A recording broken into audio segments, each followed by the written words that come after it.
ओम शांति। 12 अप्रैल 2021 शिव बाबा के महावाक्य। बाबा कहते, मीठे बच्चे, तुम्हारी ये वंडरफुल यूनिवर्सिटी है जिसमें बिगड़ी को बनाने वाला भोलानाथ बाप टीचर बनकर तुम्हें पढ़ाते हैं। प्रश्न, इस कयामत के समय में तुम बच्चे सभी को कौन सा लक्ष्य देते हो? उत्तर, हे आत्माएं, अब पावन बनो। पावन बनने बगैर वापस जा नहीं सकते। आधा कल्प का जो रोग लगा हुआ है उससे मुक्त होने के लिए तुम सबको 7 रोज भट्टी में बिठाते हो। पतितों के संग से दूर रहे, कोई भी याद ना आए, तब कुछ बुद्धि में ज्ञान की धारणा हो। गीत, तूने रात गवाई सो के। ओम शांति। ये बच्चों को किसने कहा? क्योंकि स्कूल में बैठे हुए तो हो, जरूर टीचर ने कहा। प्रश्न उठता है, यह टीचर ने कहा, बाप ने कहा, व सतगुरु ने कहा, यह वर्सन किसने कहे? बच्चों को बुद्धि में पहले पहले ये आना चाहिए कि हमारा बेहद का बाप है जिसको परमपिता परमात्मा कहा जाता है। तो बाप ने भी कहा, शिक्षक ने भी कहा, तो साथ साथ सतगुरु ने भी कहा। यह तुम्हारी बुद्धि में है। जो स्टूडेंट है और कॉलेज व यूनिवर्सिटी में टीचर पढ़ाते हैं उनको कोई फादर व गुरु नहीं कहेंगे। यह है भी पाठशाला, फिर यूनिवर्सिटी कहो व कॉलेज कहो, है तो पढ़ाई ना। तो बाबा कहते, पहले पहले ये समझना है, पाठशाला में हमको कौन पढ़ाते हैं। बच्चे जानते हैं वह निराकार जो सभी आत्माओं का बाप है, सर्व का सद्गति दाता है, वह हमको पढ़ा रहे हैं। ये सारी रचना उस एक रचता की प्रॉपर्टी है। तो खुद भी बैठ रचना के आदि मध्य अंत का राज समझाते हैं। तुम बच्चों ने जन्म लिया है बाप के पास। तुम बुद्धि से जानते हो हम सभी आत्माओं का वह बाप है जिसको ज्ञान का सागर, नॉलेजफुल कहा जाता है। ज्ञान का सागर है, पतित पावन है। ज्ञान से ही सद्गति होती है। मनुष्य पतित से पावन बनते हैं। अब तुम बच्चे यहाँ बैठे हो और कोई स्कूल में किसी को बुद्धि में नहीं रहता कि हमको ज्ञान का सागर निराकार बाप पढ़ा रहे हैं। यह यहाँ ही तुम जानते हो। तुमको ही समझाया जाता है। खास भारत और आम सारी दुनिया में ऐसे कोई भी नहीं समझेंगे कि हमको निराकार परमात्मा पढ़ाते हैं। उनको पढ़ाने वाले है ही मनुष्य, टीचर। और फिर ऐसा भी ज्ञान नहीं है जो समझे हम आत्मा है। आत्मा ही पढ़ती है, आत्मा ही सब कुछ करती है। फलानी नौकरी आत्मा करती है इन ऑर्गन्स द्वारा।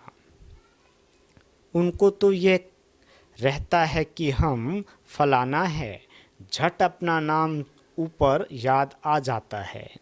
हम ये करते हैं, हम ऐसे करते हैं, शरीर का नाम ही याद आ जाता है, परंतु वह रॉन्ग है। बाबा कहते, हम तो पहले आत्मा है ना, पीछे यह शरीर लिया है।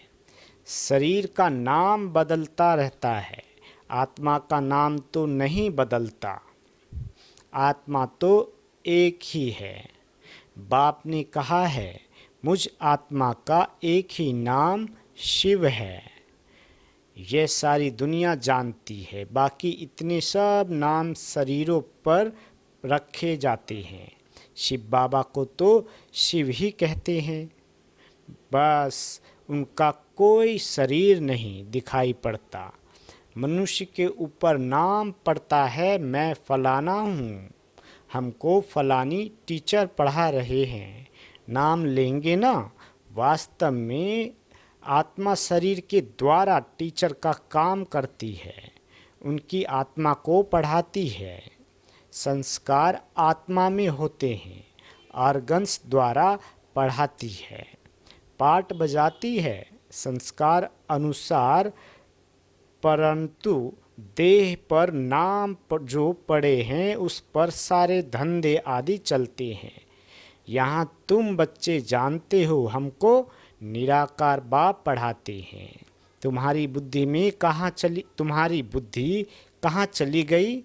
हम आत्मा उस बाप के बने हैं। आत्मा समझती है निराकार फादर हमको आकर इस साकार द्वारा पढ़ाते हैं। उनका नाम है शिव। शिव जयंती भी मनाते हैं। शिव तो है बेहद का बाप, उनको ही परम पिता परमात्मा कहा जाता है। वह सभी आत्माओं का बाप है। अब उनकी जयंती कैसे मनाते हैं? आत्मा शरीर में प्रवेश करती है, वह गर्भ में आती है। ऊपर से आती है यह किसी को मालूम नहीं पड़ता। क्राइस्ट को धर्म स्थापन करते हैं, उनकी आत्मा पहले पहले ऊपर से आनी चाहिए।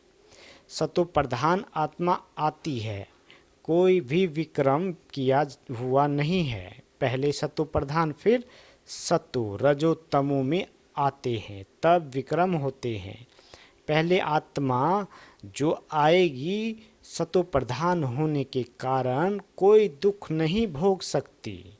आधा टाइम जब पूरा होता है तब विक्रम करने लगती है। बाबा कहते आज से 5000 वर्ष पहले बरोबर सूर्य वंशी राज्य था और सब धर्म बाद में आए। भारतवासी विश्व के मालिक थे। भारत को अविनाशी खंड कहा जाता है और कोई खंड था नहीं। तो शिव बाबा है बिगड़ी को बनाने वाला। भोलानाथ शिव को कहा जाता है ना कि शंकर को। भोलानाथ शिव बिगड़ी को बनाने वाला है। शिव और शंकर एक नहीं है, अलग अलग है। ब्रह्मा विष्णु शंकर की कोई महिमा नहीं है। महिमा सिर्फ एक शिव की है जो बिगड़ी को बनाते हैं। कहते हैं मैं साधारण बूढ़े तन में आता हूँ। इसने 84 जन्म पूरे किए, अब खेल पूरा हुआ। यह पुराना चोला पुराने संबंधी भी खल्लास हो जाने वाले हैं। अब किसी को याद करें। बाबा कहते अब किसको याद करें? खत्म होने वाली चीज़ को याद नहीं किया जाता। नया मकान बनता है तो फिर पुराने से दिल हट जाती है। यह फिर है बेहद की बात। सर्व की सद्गति होती है, अर्थात रावण के राज्य से सबको छुटकारा मिलता है। रावण ने सबको बिगाड़ दिया है। भारत बिल्कुल ही कंगाल भ्रष्टाचारी है। लोग भ्रष्टाचार समझते हैं करप्शन, एडल्ट्रेशन को, चोरी ठगी को, परंतु बाप कहते हैं पहला भ्रष्टाचार है मूत पलिति बनना। शरीर विकार से पैदा होता है, इसलिए इसको विशिष्ट वर्ल्ड कहा जाता है। सतयुग को वाइसलेस कहा जाता है। हम सतयुग में प्रवृत्ति मार्ग वाले देवी देवता थे। कहते हैं पवित्र होने से विकार बगैर बच्चे कैसे पैदा होंगे? बोलो, हम अपनी राजधानी बाहुबल से नहीं योग बल से स्थापन करते हैं, तो क्या योग बल से बच्चे नहीं पैदा हो सकते? हाँ, जबकि है ही वाइसलेस वर्ल्ड, पवित्र गृहस्थ आश्रम, यथा राजा रानी, संपूर्ण निर्विकारी तथा प्रजा। यहाँ है संपूर्ण विकारी, सतयुग में विकार होते नहीं, उसको कहा जाता है ईश्वरीय राज्य, ईश्वर बाप का स्थापन किया हुआ। अभी तो है रावण राज, शिव बाबा की पूजा होती है जिसने स्वर्ग स्थापन किया, रावण जिसने नरक बनाया, उसको जलाते आते हैं। द्वापर कब शुरू हुआ यह भी किसी को पता नहीं है। यह भी समझ की बात है। यह है ही तमो प्रधान आसुरी दुनिया, वह है ईश्वरीय दुनिया। उसको स्वर्ग देवी पावन दुनिया कहा जाता है। यह है नरक पतित दुनिया। यह बातें भी समझेंगे वही जो रोज पढ़ेंगे। बहुत कहते हैं फलानी जगह स्कूल थोड़े ही है, अरे हेड ऑफिस तो है ना, तुम आकर डायरेक्शन ले जाओ, बड़ी बात तो नहीं है। सृष्टि चक्र को सेकंड में समझाया जाता है। सतयुग त्रेता पास्ट हो गया, फिर द्वापर कलयुग ये भी पास्ट हुआ, अभी है संगम युग। नई दुनिया में जाने के लिए पढ़ना है, हर एक का हक है पढ़ना। बाबा हम नौकरी करते हैं, अच्छा एक हफ्ता ज्ञान ले फिर चले जाना, मुरली मिलती रहेगी। पहले 7 रोज भट्टी में जरूर रहना है। बाबा कहते भल 7 रोज आएंगे, परंतु सबकी बुद्धि एक जैसी नहीं रहेगी। 7 रोज भट्टी माना कोई की भी याद ना आए, कोई से पत्र व्यवहार आदि भी ना हो, सब एक जैसा तो समझ नहीं सकते। बाबा कहते यहाँ पतितों को पावन बनाना, यह है पतितपना भी रोग है। आधा कल्प के महारोगी मनुष्य हैं, उनको अलग बिठाना पड़े, कोई का भी संग न हो, बाहर जाएंगे उल्टा सुल्टा खाएंगे, पतित के हाथ का खाएंगे। सतयुग में देवता पावन है ना, उनके लिए देखो खास मंदिर बनते हैं, देवताओं को फिर पतित छू ना सके। इस समय तो मनुष्य बिल्कुल पति भ्रष्टाचारी है, शरीर विष से पैदा होता है, इसलिए इनको भ्रष्टाचारी कहा जाता है। सन्यासियों का भी शरीर विष से बना हुआ है। बाप कहते हैं पहले पहले आत्मा को पवित्र होना है, फिर शरीर भी पवित्र चाहिए, इसलिए पुराने इम्प्योर शरीर सब विनाश हो जाने हैं, सबको वापिस जाना है। यह है कयामत का समय, सबको पवित्र बन वापिस जाना है। भारत में ही होली का मनाते हैं। यहाँ 5 तत्वों के शरीर तमो प्रधान है, सतयुग में शरीर भी सतो प्रधान होते हैं। श्री कृष्ण का चित्र है ना, नरक को लात मारना होता है, क्योंकि सतयुग में जाना है। मुर्दे को भी जब शमशान में ले जाते हैं तो पहले मुंह शहर तरफ, पैर शमशान तरफ करते हैं, फिर जब शमशान के अंदर घुसते हैं तो मुंह शमशान तरफ कर देते हैं। अभी तुम स्वर्ग में जाते हो तो तुम्हारा मुंह उस तरफ है। शांति धाम और सुख धाम पैर दुख धाम तरफ है। वह तो मुर्दे की बात है, यहाँ तो पुरुषार्थ करना होता है। स्वीट होम को याद करते करते करते तुम आत्माएं स्वीट होम में चली जाएंगी। यह है बुद्धि की प्रैक्टिस। ये बाप बैठ सब राज समझाते हैं। तुम जानते हो, अभी हम आत्माओं को जाना है घर। यह पुराना चोला, पुरानी दुनिया है। नाटक पूरा हुआ, माना 84 जन्म पाठ बजाया।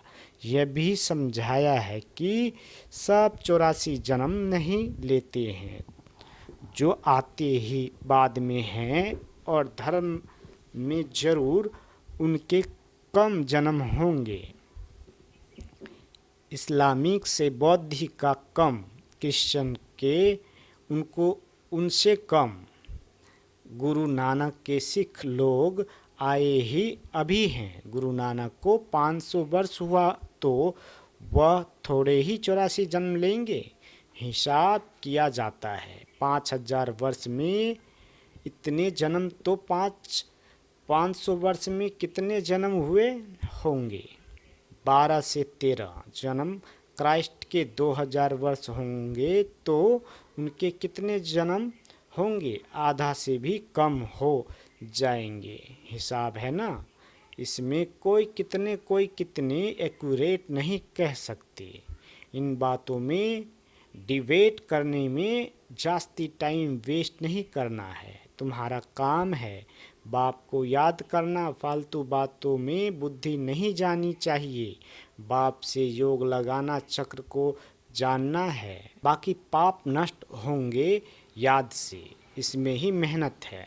इसलिए भारत का प्राचीन योग कहते हैं, जो बाप ही सिखलाते हैं। सतयुग त्रेता में तो योग की बात ही नहीं।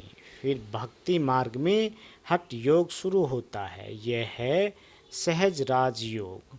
बाप कहते हैं, मुझे याद करने से पावन बनेंगे। मूल बात याद की है। कोई भी पाप नहीं करना है।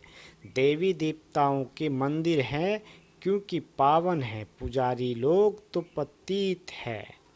पावन देवताओं को स्नान आदि कराते हैं। वास्तव में पतित का हाथ भी नहीं लगना चाहिए। यह सब है भक्ति मार्ग का रस्म रिवाज।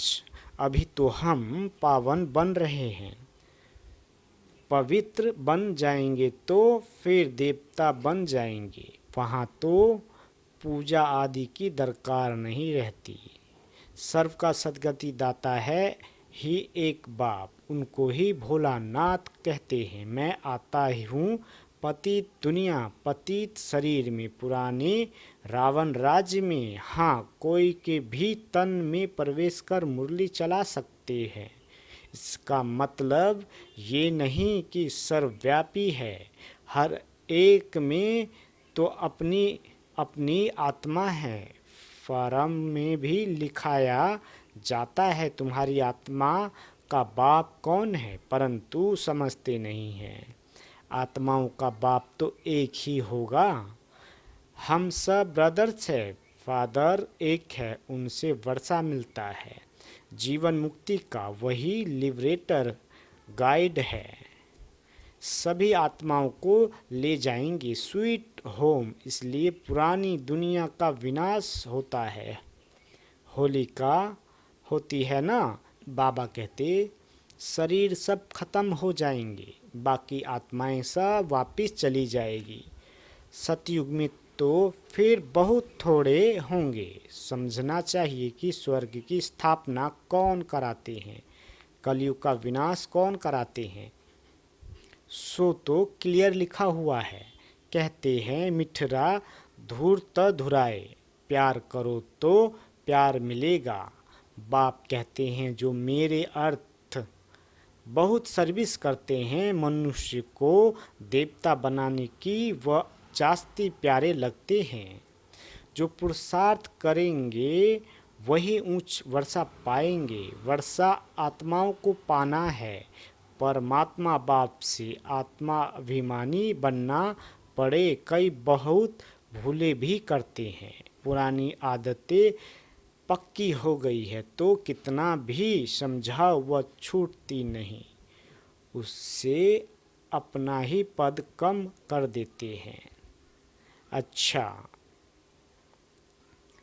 मीठे मीठे स्किल दे बच्चों प्रति माता पिता बाप दादा का याद प्यार और गुड मॉर्निंग। रूहानी बाप की रूहानी बच्चों को नमस्ते। हम रूहानी बच्चों की रूहानी माता पिता बाप दादा को याद प्यार गुड मॉर्निंग और नमस्ते मीठे बाबा नमस्ते। धारणा के लिए मुख्य सार पहला है, किसी भी बात की डिबेट में अपना टाइम वेस्ट नहीं करना है। व्यर्थ की बातों में बुद्धि जास्ती न जाए, जितना हो सके याद की यात्रा से विक्रम विनाश करने हैं। आत्माभिमानी रहने की आदत डालनी है। दूसरा, इस पुरानी दुनिया से अपना मुंह फेर लेना है। शांति धाम और सुख धाम को याद करना है। नया मकान बन रहा है तो पुराने से दिल हटा लेनी है। वरदान, माया के विघ्नों को खेल के समान अनुभव करने वाले मास्टर विश्व निर्माता भव। जैसे कोई बुजुर्ग के आगे छोटे बच्चे अपने बचपन के अलबेलेपन के कारण कुछ भी बोल दे, कोई ऐसा व्यर्थ भी कर ले, तो बुजुर्ग लोग समझते हैं कि ये निर्दोष अनजान छोटे बच्चे हैं, कोई असर नहीं होता है। ऐसे ही जब आप अपने को मास्टर विश्व निर्माता समझेंगे तो यह माया के विघ्न बच्चे के खेल समान लगेंगे। माया किसी भी आत्मा द्वारा समस्या विघ्न व परीक्षा पेपर बनकर आ जाए तो उसमें घबराएंगे नहीं, लेकिन उन्हें निर्दोष समझेंगे। स्लोगन, स्नेह शक्ति और ईश्वरीय आकर्षण स्वयं में भरो तो सब सहयोगी बन जाएंगे। ओम शांति।